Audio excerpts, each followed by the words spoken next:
생각을 바꾸면 수익이 보인다. 역발상 투자의 문현진 멘토입니다. 자, 오늘도 많은 종목들이 급등을 하고요. 많은 종목들이 급락하고 있는데 이런 과정 속에서 우리가 가야 할 길 상한가에 들어간 종목들 체크해보면 답이 나옵니다.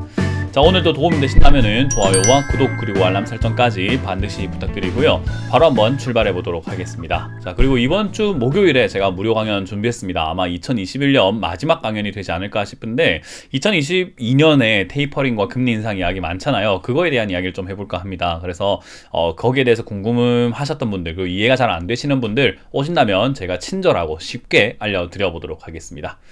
자, 일단 오늘 시장 전체 분위기부터 본다면 밀리고 있습니다. 아무래도 미국 시장이 조금 빠졌다라는 부분들과 인플레이션, 그리고 오미크론 확진자가 늘어난다. 전 세계에서 지금 확진자가 다시 한 번 더 증가세로 돌아섰다. 그런 이야기들이 한데 어우러져서 악재로 반영되었기 때문이 아닌가 싶습니다. 자, 어쨌든 지수는 좀 밀려 내려가고 있는 부분이고요. 추세가 약간 꺾여 있긴 한데 결국은 크게 본다면은 요렇게 박스권에 갇혀 있다 볼 수 있고요. 더 크게 본다면은 위에서 내려가고 있는 흐름이다 라고 이해할 수 있겠죠.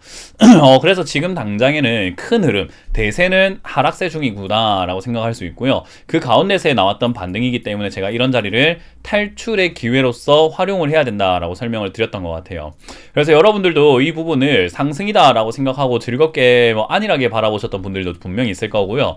저처럼 최대한 매도를 할 수 있는 부분들을 매도를 해야 된다 생각하셨던 분들이 있을 것 같은데 희비가 좀 엇갈리고 있지 않을까 생각을 해보게 됩니다. 그래서 여러분들이 좀 웃는 분들이 되셨으면 좋겠다라는 생각이 드는 만큼 여러분들 여기서 대응을 잘 하시길 다시 한 번 더 말씀드려 보도록 하고요.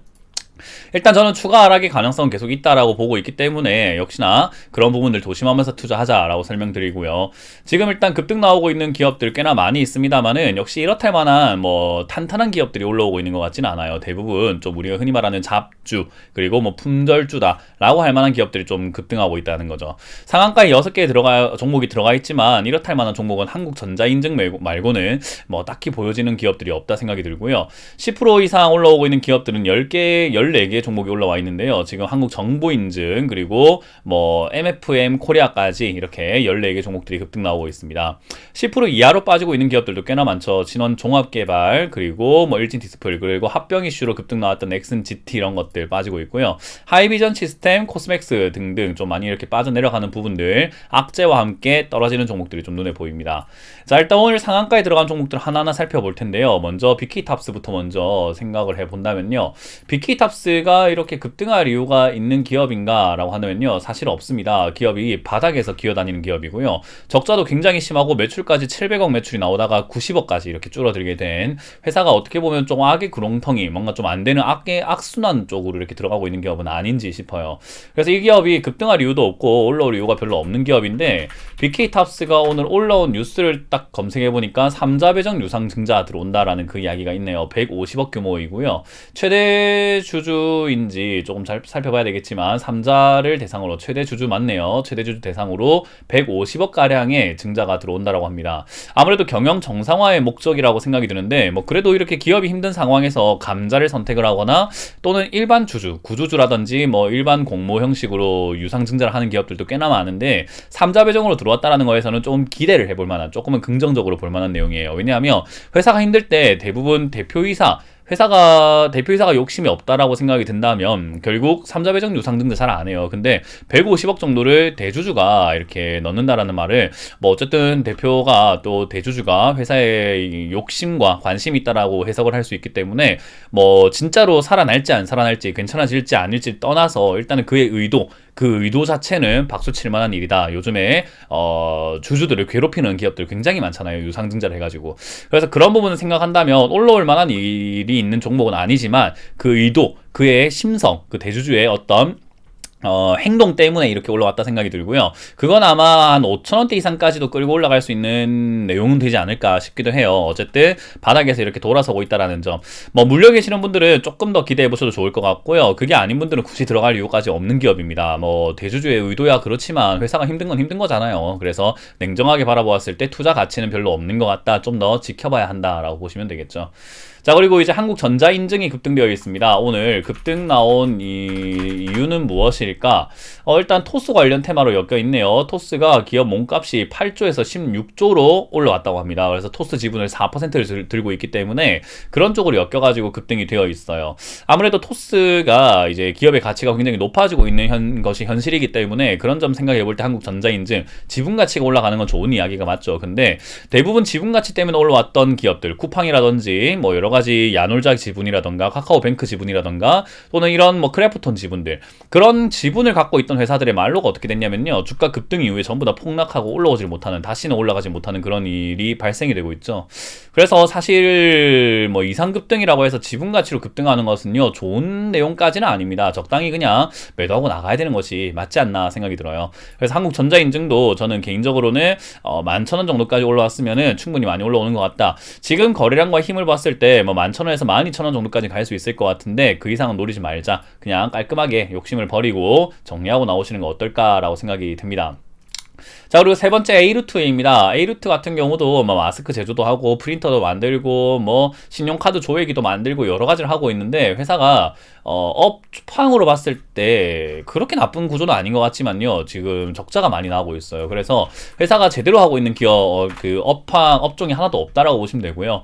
지금 당장 올라온 이유는 딱히 이렇다 할 만한 내용은 없고요. A루트 관계사 중에서 우진기전이라는 회사가 있는데 그 회사가 2,500억 정도의 수주를 올 11월까지 했다라고 하네요. 그래서 그런 공사 수주라던가 사업 수주 때문에 이렇게 약간은 영향을 받은 것 같긴 하고요.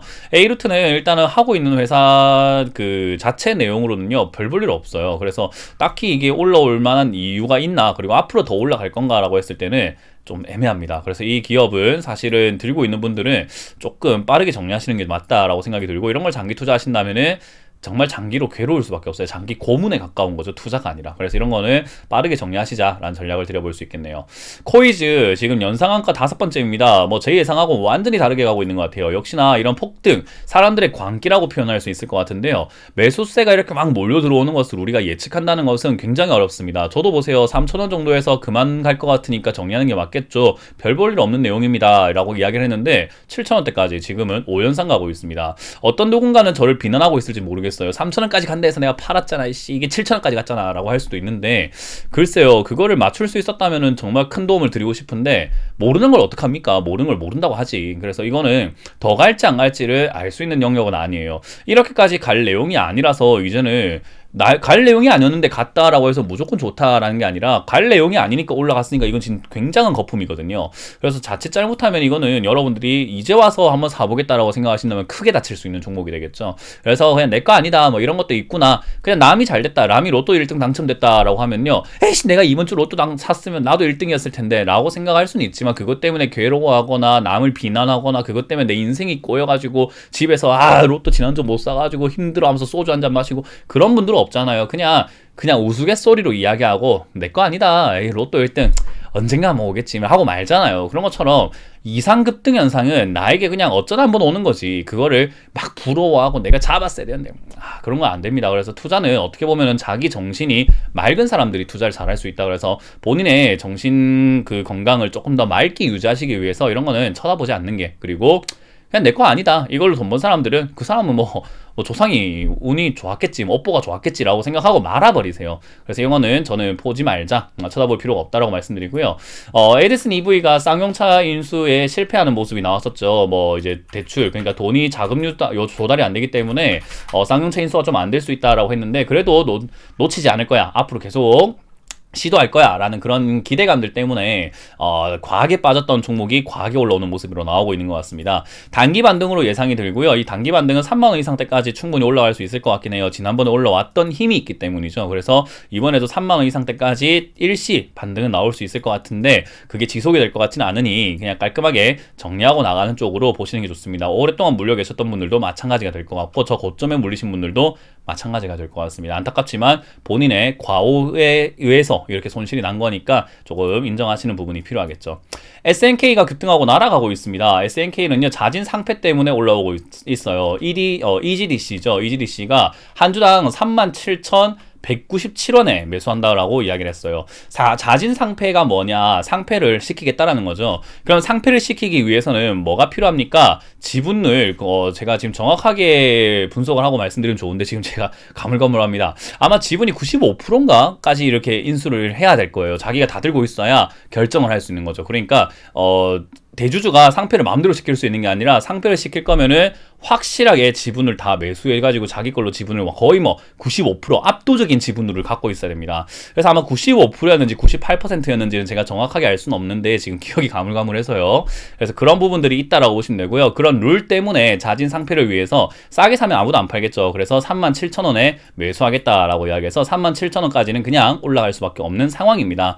자, 어찌됐든 자진 상패에 성공하게 되면은 보통 저렇게 해서 인수하고 마무리가 되는 경우가 있는데요. 실패하게 되는 경우가 굉장히 많아요. 자진 상패를 하고 싶지만 사람들이 팔지 않으면은 지분 확보가 안 되니까 실패가 되겠죠. 그럼 무슨 일이 발생이 되느냐? 바로 품절주로 돌아가게 됩니다. 왜냐하면 대주주가 95%의 비중을 사야 되는데 예를 들어서 93%만 샀다. 그러면 유통 주식 수가 7%밖에 되지 않아요. 그럼 2천만 주 중에서 7%, 2714, 140만 주밖에 유통이 안 되니까 자진 상패가 끝나는 그 즉시 갑자기 또 급등 나오는 경우도 있습니다. 그래서 그런 걸 노리고 팔지 않는 분들도 있고요. 자진 상패가 돼버리는 경우도 있겠죠. 그래서 약간은 복불복인데 어떻게 해라라고 말씀을 드리고 싶지는 않아요. 여러분들이 도박을 좋아하신다면은 그냥 팔지 않고 기다려 보시는 게 맞는 것 같고요. 도박을 좀 싫어해라고 하신다면은 37,000원에 팔아주면 좋잖아요. 비싸게 사준다는데 수익 난 거고. 그래서 저는 깔끔하게 마무리 짓는 게 좀 더 확실한 방법이 아닐까 생각이 듭니다. 그래서 이거는 들고 계시는 분들은 여러분들이 도박을 하고 싶다, 도박을 하지 않으련다 라고는 형태로 잘 결정을 하시길 바라겠고, 저는 거기서 뭔가 코멘트를 드리고 싶은 생각은 없습니다. 그래서 여러분들이 잘 선택하시길 바랄게요. 자, 그 외에 이제 제가 늘 말했던 썬데이 토즈가 이렇게 급등이 나오고 있는데 사실 실질적으로 여러분들께 추천드린 건 아니고 많은 분들께서 제가 게임 관련주 사세요라고 했을 때 썬데이 토즈에 대한 질문이 좀 많았거든요. 그런 질문이 나왔을 때 사면 되는 기업 아닙니까? 사놓으면 어차피 올라갈 기업인데 뭐가 겁납니까? 라고 말씀을 드렸는데 그런 부분들이 지금은 이렇게 급등으로 나온 것 같아요. 저희 회원들도 실제로 들고 있으시면서 한 50% 정도의 수익을 내기도 했고요. 그래서 이제 그런 부분들이 이제는 상승으로 나왔는데 굳이 들고 갈 이유는 없어 보입니다. 그래서 게임 관련주 이제는 끝물인 것 같아요. 그래서 어느 정도는 마무리 짓는 게 좋고, 아직 올라오지 않은 게임 관련주가 한 방 더 있을 것 같으니 그런 쪽으로 눈을 돌리시는 건 좋은데 막 욕심부리는 건 아닌 것 같습니다. 그래서 깔끔하게 정리하시길 추천드려 보도록 합니다. 자, 이렇게 오늘 보니까 시장 빠지고 있는 거에 딱 어울리는 모습이죠. 이렇다 할 만한 종목 없고 전부 다 잡주예요. 적자, 안 좋은 기업들, 망해가는 기업들, 그런 기업들이 급등 나온 거 보니 시장은 역시나 좋은 거 아닌 것 같습니다. 여러분들이 충분히 또 수익을 냈거나 팔 수 있는 기업이 있다면 깔끔하게 정리하시는 걸 다시 한번 추천드리면서 마무리 짓겠습니다. 지금까지 문현진 멘토였습니다. 고맙습니다.